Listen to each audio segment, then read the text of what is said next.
So when working with the FDA, one of the things that I did find that really helps is also working with Congress. So FDA is always going to look back to Congress for cover.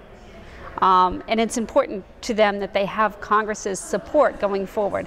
So something even as small as, having a relationship with your congressman, finding out who represents the rare disease caucus, and having a relationship with them. Having relationships and having communication and that level of advocacy doesn't cost a lot of money. It just takes a little bit of work, but it's worth it in the end.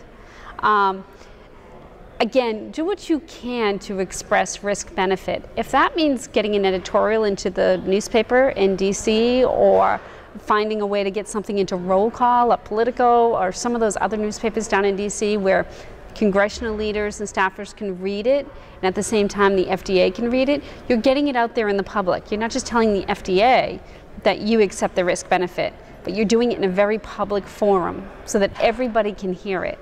And I think the FDA needs that. When they go to make these decisions, especially about personalized medicine, they need to know that everybody else knows that they're making the right decision based on what the patient community has told them.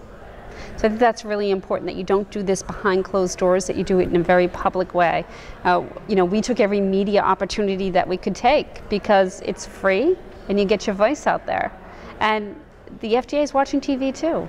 They're also watching Twitter. Take advantage of your social media and your Facebook accounts and your Instagrams, whatever it is that you have that's free. It actually works. It elevates your voice, illuminates what you're trying to do, and you can get kind of a social campaign. And the FDA watches those things. They do hear them. Nobody wants to do that. I mean, this isn't fun. I just wanted to be a nurse when I grew up. I didn't want to be a parent of a child with Duchenne, and I certainly didn't want to be an advocate. I didn't know anything about politics. But it didn't cost me anything to get to Senator Warren. But when I got to Senator Warren, and myself, and some other people, and we put that in the media as well, so everybody knew that we were meeting with Elizabeth Warren. When she cried as we cried, and then she picked up the phone and she called Janet Woodcock, I mean, those are the types of relationships and communication and advocacy that really do make a difference.